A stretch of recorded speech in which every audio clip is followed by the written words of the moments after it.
नमस्कार विद्यार्थी मित्रांनो, या ऑनलाईन प्लॅटफॉर्मवर तुमचं परत एकदा खूप खूप स्वागत आहे। मागच्या लेक्चरमध्ये आपण 2015-16 NMMS या एक्झामसाठी विचारलेले जे काही क्वेश्चन्स आहेत त्याबद्दल आपण व्यवस्थित डिस्कशन केलेलं आहे। यामध्ये आपण उरलेले जे काही प्रश्न आहेत 2015-16च्या एक्झाममधले सॅट या पेपरमधले गणित या विषयाचे उरलेले काही प्रश्न आहेत ते या ठिकाणी कव्हर करण्याचा प्रयत्न करणार आहोत। बघूयात आपण प्रश्न काय आहेत। तर या ठिकाणी एक प्रश्न आहे, तुम्हाला दिसतोय बघा, find the value of a plus b raised to cube minus a minus b raised to cube is equal to काढायचं आहे आपल्याला व्हॅल्यू a अधिक b कंसाचा घन वजा a वजा b कंसाचा घन बरोबर किती, या प्रकारचा प्रश्न आहे। एक्सपान्शन फॉर्म्युले याच्यावर आपल्याला अजून एक हा प्रश्न सापडतो, म्हणजे या एक्झाम मध्ये तुम्हाला या प्रकारचा दुसरा किंवा तिसरा प्रश्न ह्या एक्सपान्शन फॉर्म्युला याच धड्यावर पाहायला मिळतो। म्हणजे निश्चितपणाने तुम्हाला हा टॉपिक महत्त्वाचा आहे। याच्यावर वेगवेगळे फॉर्म्युले आहेत, बरेच सारं कन्फ्युजन होण्यासारखा पार्ट तुम्हाला इथं म्हणता येईल, पण यासाठी तुम्हाला व्यवस्थित जर तुम्ही फॉर्म्युला जर ॲनालिसिस केलात, जर कंपॅरेटिव्हली जर तुम्ही पाठ करून गेलात, लक्षात ठेवलात, तर तुम्हाला निश्चितपणाने यापैकी म्हणजे या पेपरमध्ये तुम्हाला 2 ते 3 मार्क्स सहजरित्या मिळू शकतात। त्यामुळे आपण बघूयात आता हा तर क्वेश्चन तुम्हाला डायरेक्ट फॉर्म्युला बेसिसच आहे। फॉर्म्युला येत असेल तर तुम्ही हा क्वेश्चन सोडवू शकाल, अन्यथा तुम्हाला हा सोडवता येणार नाही।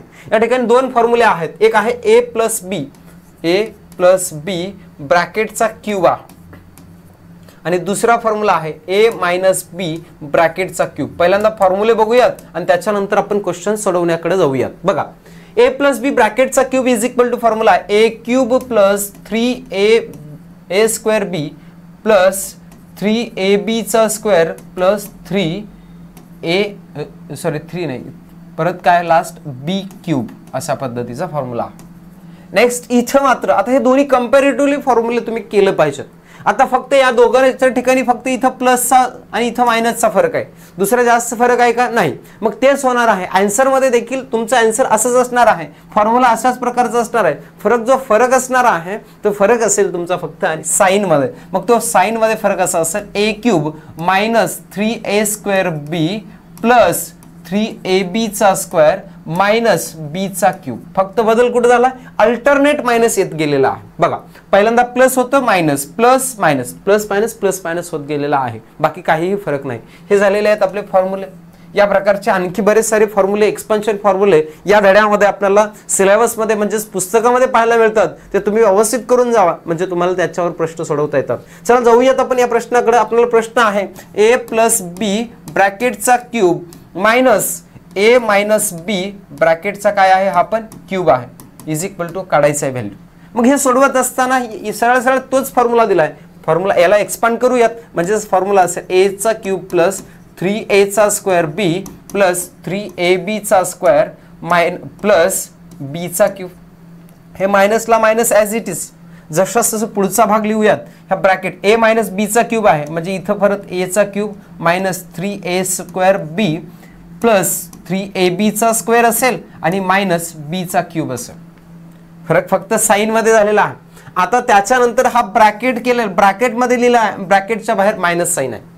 आता मायनसनं जर तुम्हाला ब्रॅकेटला मल्टिप्लाय करायचं असेल तर तुमचे ते सगळे साइन काय होणार आहेत, चेंज होणार आहेत, बदलणार आहेत, आणि ते बदलूयात आणि मग जे सिमिलर टर्म्स आहेत त्यांचे ॲडिशन सबट्रॅक्शन जे होईल ते आपल्याला सोडवता येतं का, बघूयात। बघा, a चा क्यूब हे as it is plus 3a चा स्क्वेअर b, याच्यामध्येही बदल नाही अजिबात, 3ab चा square as it is plus b चा क्यूब, म्हणजे हे इथून इथपर्यंतच्या पार्टमध्ये आपण काहीही बदल केलेला नाही। आता ह्या मायनसनं आपल्याला ब्रॅकेटला मल्टिप्लाय करायचं आहे, म्हणजेच ब्रॅकेटमध्ये असलेल्या सर्व जे साइन आहेत ते सगळे साइन चेंज होणार आहेत। म्हणजे प्लस असलेले a चा क्यूब मायनस a चा क्यूब होईल, मायनस असलेलं 3a स्क्वेअर b ते प्लस 3a चा स्क्वेअर b होईल, त्याच्यानंतर प्लस असलेलं 3ab चा स्क्वेअर मायनस 3ab चा स्क्वेअर होईल, आणि त्याच्यानंतर मायनसचं हे काय होईल, प्लस b क्यूब।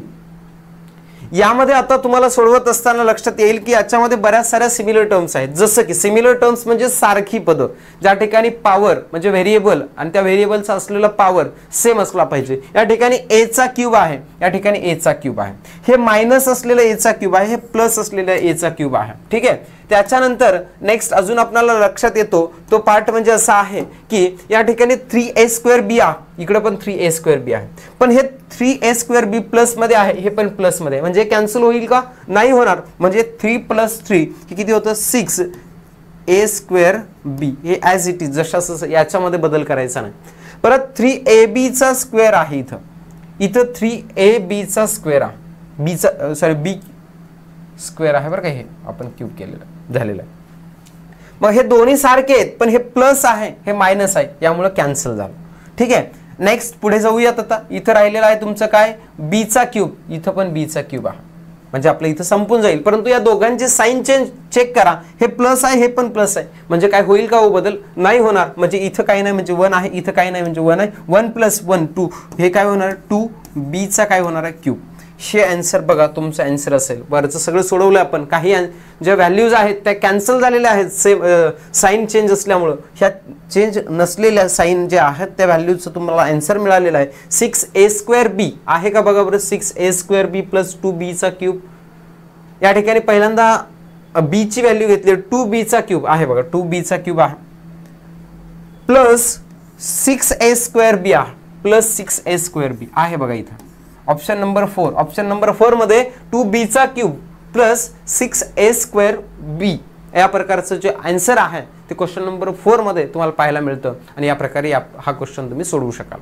ठीक आहे, याच्यासाठी बेसिक काय महत्त्वाचं लक्षात आलं, फॉर्म्युला हे महत्त्वाचं आहे आणि हे तुम्हाला पाठ करायचे आहेत फॉर्म्युला. ठीक आहे, नेक्स्ट क्वेश्चन कडे जाऊयात आपण. चला, पुढचा प्रश्न आहे तुम्हाला divide and write the question म्हटलेलं आहे. आता हे डिवाइड करण्याचा क्वेश्चन आहे, याच्यामध्ये थोडं गडबड आहे या प्रश्नामध्येच, प्रश्न थोडा काहीतरी चुकीचा आहे याच्यामध्ये, म्हणजे या आन्सर मध्ये तुम्हाला ते सापडणार आहे. नेक्स्ट क्वेश्चन कडे जाऊयात. बघा इथं सांगितलेलं आहे, फ्रॅक्शन नंबर मध्ये दिलेला आहे 0.375 = p/q हे दिलेली व्हॅल्यू आहे. Then find the value of p/q from the following, म्हणजे फ्रॉम द फॉलोइंग जे आन्सर्स दिलेले आहेत, ऑप्शन्स दिलेले आहेत, त्या ऑप्शन्स मधून याची व्हॅल्यू फाइंड करून घ्या म्हटलेलं आहे. ठीक आहे, सोपा आहे. काही वेळेस अशा पद्धतीचा प्रश्न तुम्हाला विचारला जाण्याची शक्यता असणार आहे, आणि त्यावेळेस तुम्हाला हा पार्ट रॅशनल आणि इरॅशनल नंबर्सवर पाहायला मिळेल. p/q म्हणजेच काय असतात तुम्हाला माहिती आहे. रॅशनल नंबर म्हणतो आपण त्याला, p/q स्वरूपामध्ये असलेल्या संख्येला आपण म्हणतो परिमेय संख्या, आणि पहिल्याच धड्याचं नाव आहे आपल्या परिमेय व अपरिमेय संख्या म्हणून. आणि ह्या रॅशनल नंबरवर आपल्याला क्वेश्चन विचारणं हे विचारला जाणारच आहे, त्यामुळे तुम्ही याची तयारी करणं गरजेचं आहे. हे सोडवत असताना ह्या पॉईंटमध्ये असलेल्या नंबरला आपल्याला लिहायचं p/q फॉर्ममध्ये. मग हा पॉईंट जर काढून टाकायचा असेल तर सोपं आहे. ह्या पॉईंटच्या पुढे असलेले संख्या मोजा, किती अंक आहेत, डिजिट मोजा, 1 2 3 डिजिट आहेत. मग आता जर याला जर डिजिटला कॅन्सल करायचं असेल तर तुम्ही या दोन्ही नंबरला इथं काही नाही म्हणजे 0.375 आणि अपॉन काही नाही म्हणजे 1 आहे. आणि मी तुम्हाला सांगेन की इथं न्यूमरेटर आणि डिनॉमिनेटरला एकाच नंबरनं जर मल्टिप्लाय केलात तर व्हॅल्यू चेंज होत नाही. मग हा पॉईंट जर काढून टाकायचा असेल आपल्याला तर या 3 डिजिट असलेला नंबर म्हणजे 1000, एकच्या पुढे 3 झिरो घेऊन आपल्याला मल्टिप्लाय करावं लागेल, म्हणजे याला पण मल्टिप्लाय करावं लागेल, कारण न्यूमरेटर आणि डिनॉमिनेटर या दोन्ही संख्यांना एकाच संख्येनं जर तुम्ही गुणाकार केलात तर त्याची व्हॅल्यू चेंज होत नाही. म्हणजेच आता पॉईंटनं जर गुणलात, या 1000 जर या पॉईंट असलेल्या संख्येला गुणलात तर हा पॉईंट निघून जाईल कुठपर्यंत, इथपर्यंत. म्हणजेच पॉईंट निघून गेला 3 डिजिट पुढे, 3 डिजिट पुढे, म्हणजे इथे लिहिण्याची काय आवश्यकता नाही शेवटी. आणि डिवायडेड बाय 1 न मल्टिप्लाय केल्यानंतर किती आलं 1000, आणि हे तुम्हाला ऑप्शन मध्ये दिसतं का बघा 375/1000, 375 आहे, हे नाही असणार, हे पण नाही असणार, बरोबर. हे दोन्ही पण ऑप्शन्स नाहीत, पण तुम्हाला दिलेत दोन्ही 100 आहे. गडबड करतो आपण, पॉईंट 0 मोजत नाही, 0 नाही मोजलात तर तुमचा आन्सर चुकणार आहे, असं कन्फ्युजन होण्यासाठी तुम्हाला अशा प्रकारचे ऑप्शन्स पण दिले जातात. मग हे दोन्ही ऑप्शन्स तुम्हाला सारखे वाटतात पण दोन्ही चुकीचे आहेत. मग अशा वेळेस काय करायचं, याला रेड्यूस फॉर्म मध्ये कन्वर्ट करायचं आहे, याला संक्षिप्त स्वरूपामध्ये लिहायचं आहे. संक्षिप्त स्वरूपामध्ये म्हणजेच या दोन्ही संख्यांना भाग जातो का बघायचं आहे. बघा एकतर बघा 25 न जाईलच, किंवा 5 न भाग गेला, युनिट प्लेसला 5 आणि 0 आहे, म्हणजे 5 न भाग घातला तर 5 7 35 आणि 5 5 25, 2 उरत आहेत. इथं 5 चौक 20, किती होईल 5 दुनी 10 आणि 2 0, या प्रकारे 75/200 आलं. आता परत याला डिवाइड करा 25 न, 25 त्रिक 75 असेल आणि 25 8 200, 3/8 आहे का ऑप्शन मध्ये, आहे ऑप्शन नंबर 4. अशा प्रकारे तुम्हाला कन्फ्युजन करणारे क्वेश्चन्स पण विचारले जाणार आहेत. त्यामुळे आपण कन्फ्यूज न होता बारकाईनं जोपर्यंत तुमचा आन्सर येत नाही तोपर्यंत तुम्ही त्या प्रश्नासाठी वेळ देणं हे गरजेचं आहे. त्यामुळे तुम्हाला यासारख्या प्रश्नांचा जास्तीत जास्त सराव करणं हे महत्त्वाचं आहे. ठीक आहे. चला नेक्स्ट क्वेश्चन कडे जाऊयात आपण, पुढच्या प्रश्नाकडे. चला पुढे प्रश्न दिलेला आहे, find the area of an equilateral triangle. Equilateral म्हणजे ज्या ट्रायंगलच्या ऑल साइड्स इक्वल आहेत अशा ट्रायंगल म्हटलेला आहे. म्हणजे फॉर एक्झाम्पल इक्विलॅटरल म्हणजे या प्रकारचा ट्रायंगल ज्याच्यामध्ये याच्या साइड्स ज्या आहेत ऑल साइड्स इक्वल आहेत अशा प्रकारचा triangle. Whose sides is m and whose sides is m म्हणजे याची साइड्स काय आहे एम, म्हणजे सगळ्या साइड्सची मेजर्स एम असणार आहे. And S is the semi perimeter. S ही त्याची काय आहे अर्ध परिमिती आहे. सेमी पेरिमीटर, परिमिती म्हणजे सम ऑफ ऑल साइड्स. म्हणजे फॉर एक्झाम्पल जर तुम्ही याची पेरिमीटर जर काय असेल म्हणजे काढायचं म्हटलं तर किती असेल मग तुमची याची पेरिमीटर 3m असणार आहे. सम ऑफ ऑल साइड्स असणार आहे पेरिमीटर म्हटलं तर, बरोबर आहे. परिमिती, परिमिती म्हणजे सर्व बाजूंची बेरीज असते. मग ही परिमिती आपण काढायची म्हटली तर 3m येईल. m अधिक m अधिक m म्हणजे 3m झाली. याची अर्धी परिमिती म्हणजे सेमी पेरिमीटर. सेमी पेरिमीटर जर काढायचं म्हटलात तर तुम्हाला याला डिवाइड करावं लागेल. किती न 3m ला 2 न डिवाइड करावं लागेल. अर्धी करायचं म्हटल्यानंतर 2 न भाग घालावं लागेल. बरोबर काय असेल तुमचे दिलेलं आहे एस आहे, बरोबर आहे. याला 3/2m पण म्हणू शकतो. 3/2m इज इक्वल टू काय असणार आहे तुमचं एस असेल. ठीक आहे, एस म्हणजे दिलंय की तुम्हाला सेमी पेरिमीटर इज एस म्हटलेला आहे. देन सेमी पेरिमीटर म्हटलेला आहे तर तुम्हाला काढायचं काय आहे याचा फाइंड द एरिया ऑफ म्हटलेला आहे. तर त्या त्रिकोणाचं क्षेत्रफळ काढा. इथं पण फॉर्म्युला महत्वाचा. फॉर्म्युला का महत्वाचा आहे, समभुज त्रिकोणाचे क्षेत्रफळ बरोबर याचा फॉर्म्युला माहिती असेल तर तुम्ही आन्सर सोडवू शकाल. फॉर्म्युला लिहा. मग काय फॉर्म्युला असणार आहे लिहून ठेवा. हे तुम्हाला एक्झाम मध्ये विचारलं म्हणजे अशा प्रकारचा क्वेश्चन विचारलं तर तुम्हाला ते सोडवता यायला पाहिजे. म्हणून समभुज चौकोनाचे क्षेत्रफळ, एरिया ऑफ इक्विलॅटरल ट्रायंगल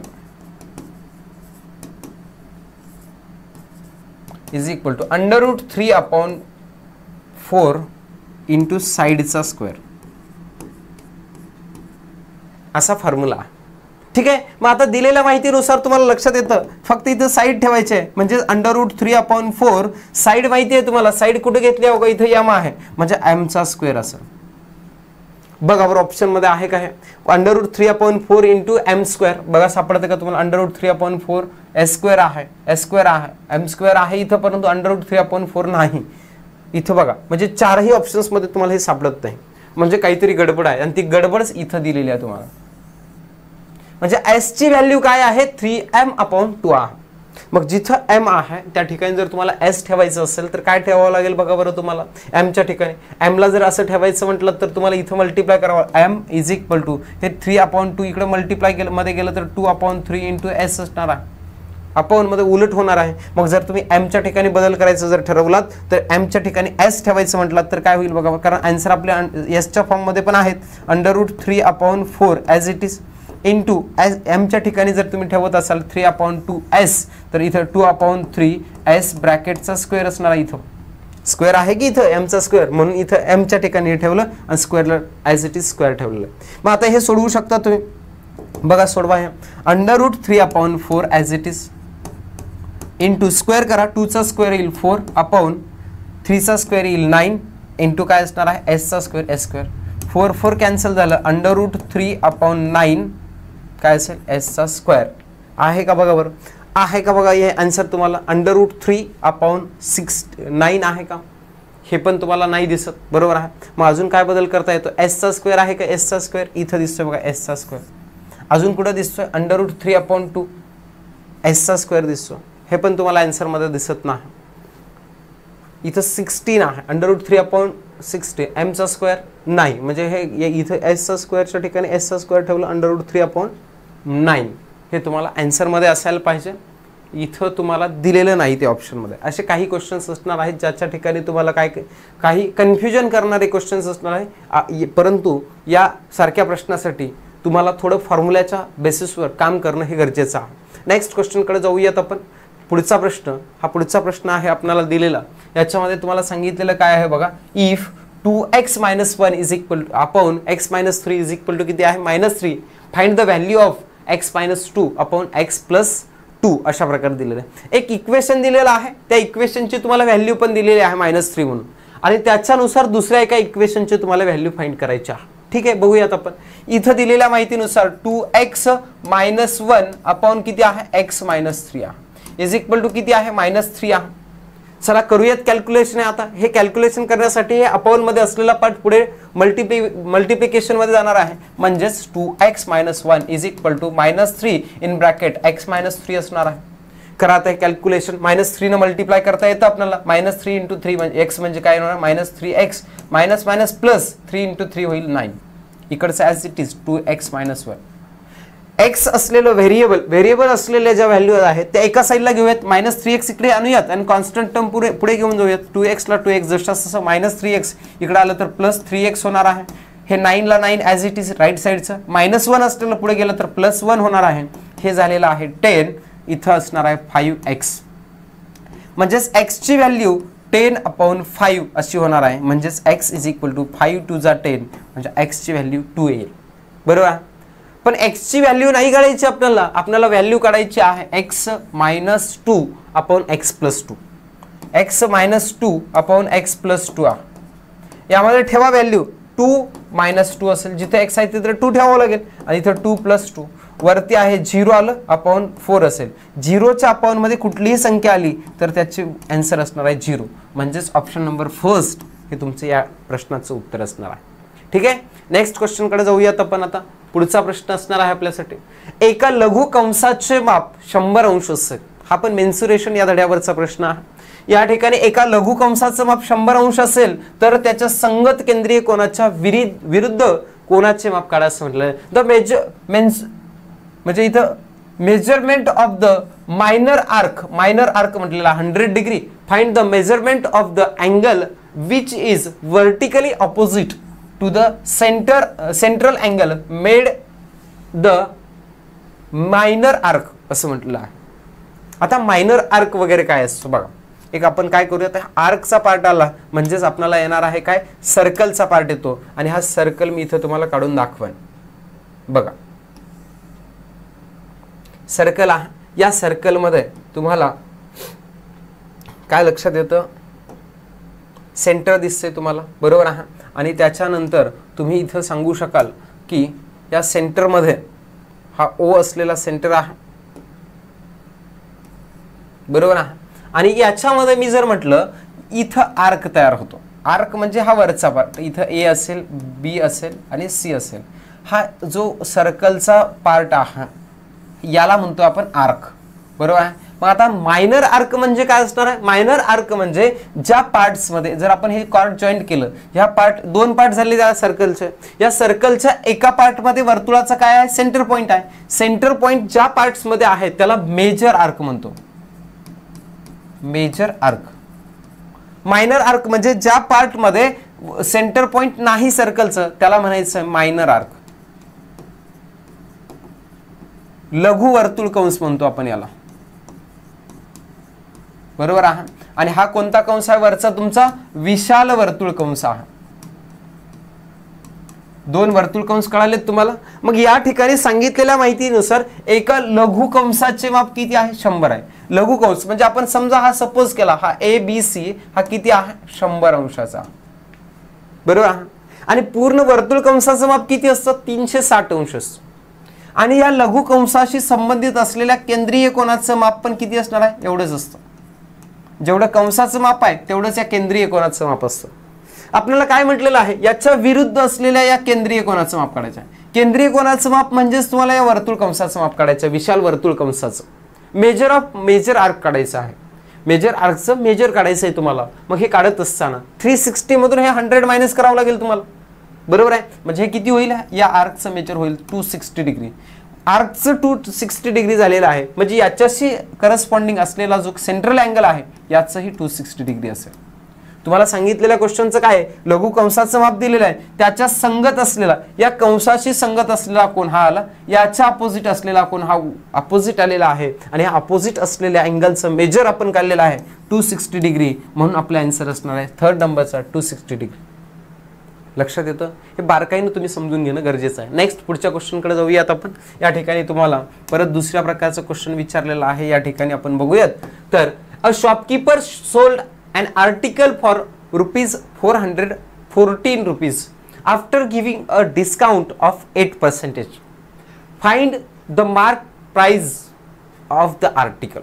एक वस्तू आहे, एका वस्तूवर दुकानदारानं 8% ही सूट दिलेली आहे. 8% म्हणजेच काय हो, 100 रुपयाला 8 रुपये त्याने डिस्काउंट दिलेला आहे. दिवाळीची ऑफर असेल, दसऱ्याची ऑफर असेल किंवा हिवाळ्याची ऑफर असेल, आता अशा प्रकारची कुठली तर ऑफर असेल, त्यानं दिलेलं आहे 8% सूट, डिस्काउंट दिलेला आहे. आणि या डिस्काउंटवर विकल्यानंतर त्याला त्या वस्तूच्या पाठीमागे किती रुपयाला विकतोय ती वस्तू, तो 414 रुपये 414 रुपयाला तो सेल करत असतो. तर त्या वस्तूची मार्क प्राइस म्हणजे छापील किंमत, त्याच्यावर प्रिंटेड प्राइस किती आहे हे काढायचं आहे. निश्चितच आता तुम्हाला माहिती आहे प्रिंटेड डिस्काउंट दिलेला आहे म्हणजे प्रिंटेड प्राइस याच्यापेक्षा निश्चितच जास्त असणार आहे 414 पैकी. म्हणजे हे सोडवत असताना पर्सेंटेज या चॅप्टरवरचा हा क्वेश्चन आहे. आणि या प्रकारचा क्वेश्चन सोडवत असताना बेसिक काय लक्षात घ्यायचं आहे आपल्याला, तर या ठिकाणी तुम्हाला डिस्काउंट किती दिलेलं आहे 8. मग डिस्काउंट कधीही किती रुपयावर असतं, 100 रुपयावर. 100 रुपयावर 8% डिस्काउंट दिलंय म्हणजे 100 रुपयाची वस्तू असेल तर ती 100 रुपयाची वस्तू तो 8 रुपये कमीनं म्हणजेच 92 रुपयाला काय करेल, तो सेल करणार आहे, म्हणजेच विकणार आहे. बरोबर आहे, आपल्याला सांगितलेलं आहे तो काय करणार आहे, सोल्ड किती रुपयाला करेल, तो 92 रुपयाला विकणार आहे 100 रुपयाची. बरोबर आहे, विकायची किंमत झाली. आणि ही काय असणार आहे, मार्क प्राइस असणार आहे. बरोबर आहे, त्याच्यावर मार्क केलेली, बरोबर आहे, त्याच्यावर छापलेली किंमत जी असणार आहे ती 100 रुपये जर असेल एखाद्या वस्तूवर तर तो विकणार आहे 92. पर्सेंटेज म्हटलं म्हणून आपण 100चा विचार केला, नाही तर तुम्ही म्हणाल 100 कुठून आलेला आहे. बरोबर आहे, पर्सेंटेज म्हटलेला आहे म्हणून डिस्काउंट देतं म्हणजे कमीला विकणार आहे. बरोबर आहे, जास्त घेत असलं असतं तर आपल्याला 8 रुपये वाढवावं लागलं असतं, म्हणजे 108 रुपये झाले असते. पण तो जास्त घेणार आहे का, नाही, डिस्काउंट देतोय तो, म्हणजेच 100 रुपयाची वस्तू 92 रुपयाला विकलेली आहे. पण दुसरं एक सांगितलंय तुम्हाला, तो त्याच्याजवळ असलेली वस्तू किती रुपयाला विकतोय, 414 रुपयाला. बरोबर आहे, he sold an article for 414 rupees. 414 रुपयाला विकतो, मग विकणारी किंमत इकडे लिहायची आपल्याला 414. इकडची माहिती आहे का, नाही, म्हणजे हा एक सपोज करायचं. कळालं का हे आपण कसं केलं. हे जर कळालेलं असेल तर या प्रकारचा कुठलाही शेकडेवारीचा किंवा पर्सेंटेजचा क्वेश्चन असेल तर तुम्ही 1 मिनिटाच्या आतमध्ये सोडवू शकता. आता 2 व्हॅल्यूज तुम्हाला इकडे आहेत माहिती आहेत, या नंबर्सला उलट लिहायचं, म्हणजे अपॉन मध्ये लिहित असताना 414 वरती आणि खाली लिहायचं आहे 92 आणि उरलेला इकडचा जो पार्ट आहे हा लिहायचा मल्टिपल बाय 100. ठीक आहे, आता हे कॅल्क्युलेशन करायचं, डिवाइड करायचं. बघा या दोघांना कशानं भाग जातोय, 2 न डिवाइड होतं. बरोबर आहे, किंवा 4 न पण होतं का बघा बरं, होतं 4 न, हे होतं इकडं होतं 4 न, हे होतं का बघा बरं 4 न 14 नाही होत, हे होतं 4 न. बघा 4 न डिवाइड करूयात, 4 2 जा 8, 4 3 जा 12. बरोबर आहे, आणि इथं 4 2 जा 4 5 जा. बरोबर आहे, अशा पद्धतीनं असणार आहे 20. आता 23 न डिवाइड होतं का बघूयात आपण. बरोबर आहे, 23 वजा 23 असं आपण म्हणूयात. तर काय होईल बघा बरं, 414 याला भाग जाईलच 23 न. 3 न इथं किती आहे, 2 आहे. 20 ला 400 करण्यासाठी कशानं मल्टिप्लाय करावं लागेल, 20 नच, म्हणजेच. आणि 3 ला 4 करण्यासाठी काय करावं लागेल, 3 4 3 8 चा 28 न मल्टिप्लाय करून बघूयात आपण काय होतं, बघूयात. बघा 23 3 8 जा 8 3 24 ला 4 हात चाले 2 3 2 6 7 8 8 2 16 ला 6 हात चाले 1 4 आणि 1 5. मोठी संख्या होते, 400 नाही येणार, 500च्या जवळपास जाते. त्याच्यानंतर बघा बरं अजून काय येईल,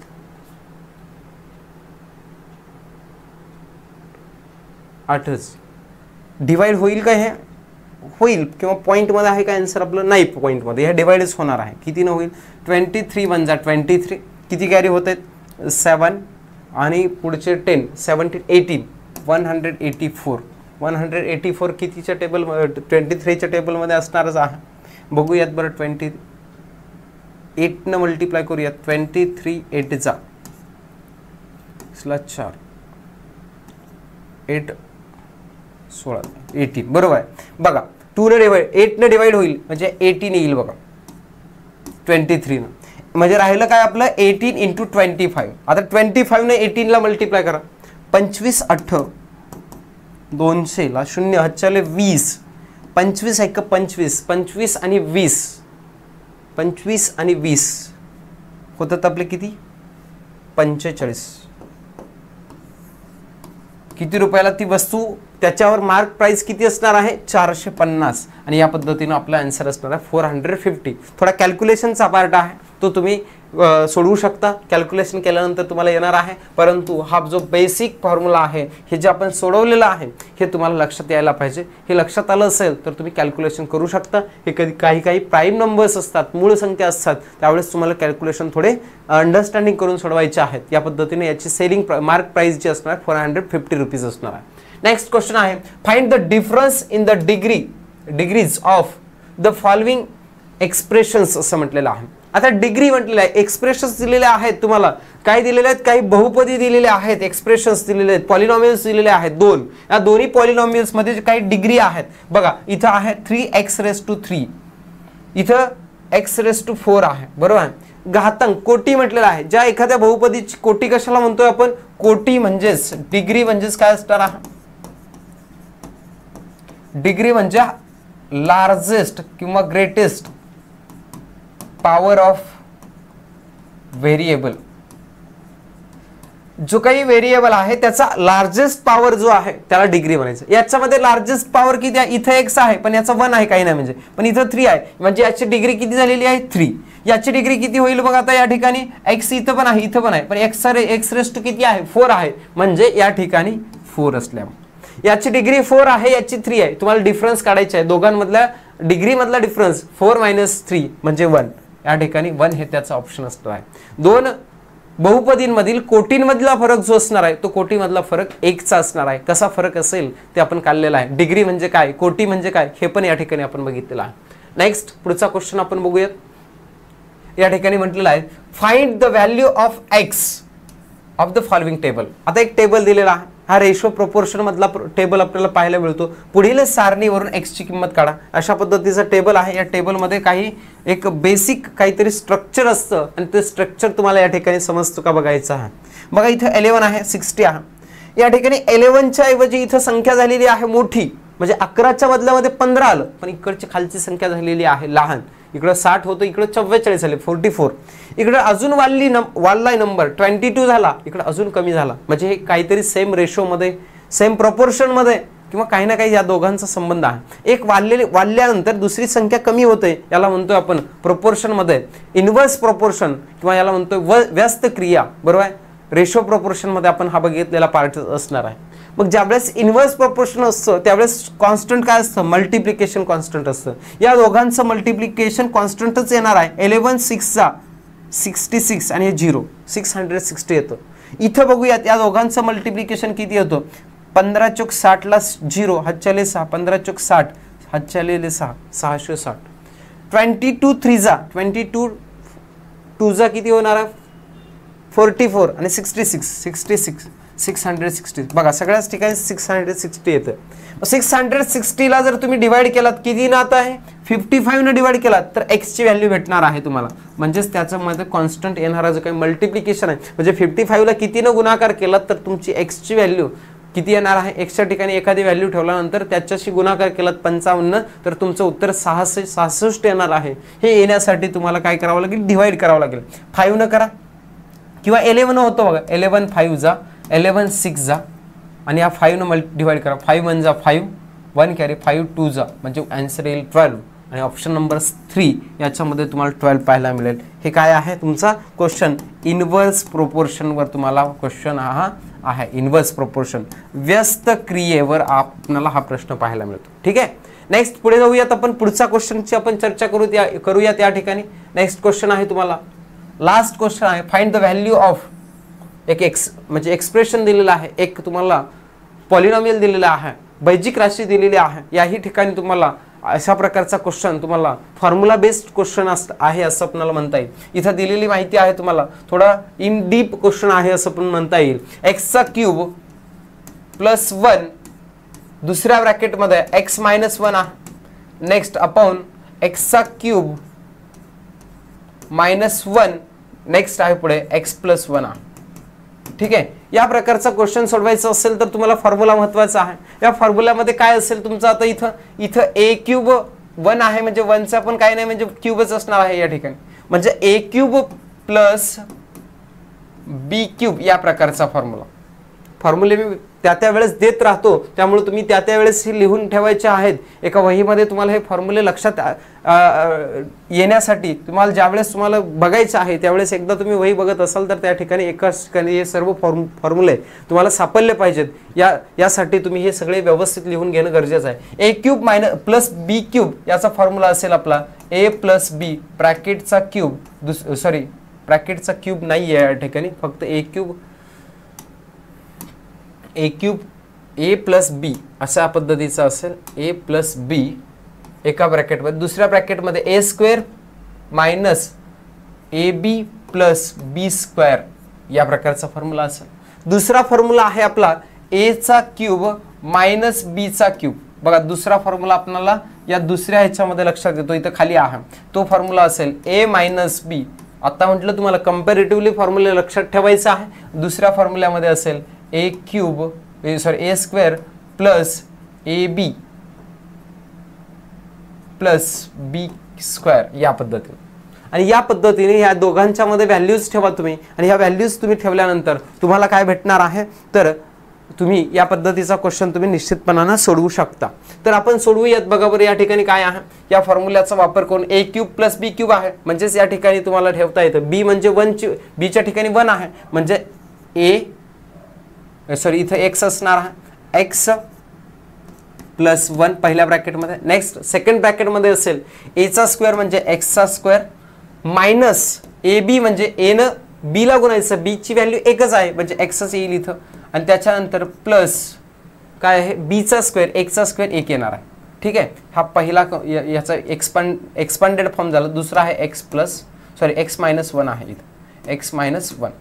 नेक्स्ट अपॉन मध्ये याला एक्सपांड करा, याचा एक्सपान्शन फॉर्म काय असणार आहे x -1 दुसऱ्या ब्रॅकेट मध्ये असणार आहे आपला x² बरोबर आहे प्लस x + 1 या फॉर्म्युल्यानुसार सेकंड फॉर्म्युल्यानुसार लिहिलं, आणि नेक्स्ट असेल x + 1. ठीक आहे, आता हे सगळे मल्टिप्लिकेशन मध्ये आहेत. बघा दोघं मल्टिप्लिकेशन, हे पण मल्टिप्लिकेशन. x + 1 हा ब्रॅकेट सेम आहे x + 1 शी, x -1 हा ब्रॅकेट सेम आहे x -1 शी.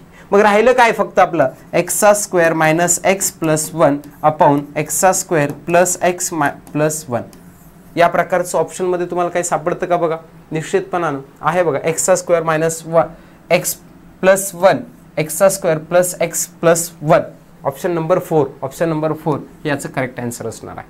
आणि या प्रकारचे वेगवेगळे प्रश्न जे आहेत ते आपण बघणार आहोत.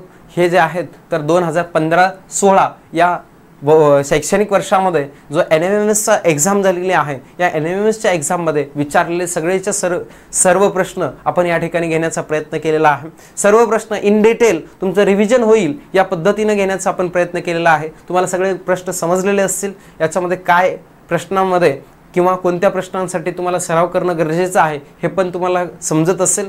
या प्रकारचे अजून काही लेक्चर्स जे आहेत ते आपण लवकरच घेऊन येण्याचा प्रयत्न करूयात. या ठिकाणी आपण थांबूयात. धन्यवाद.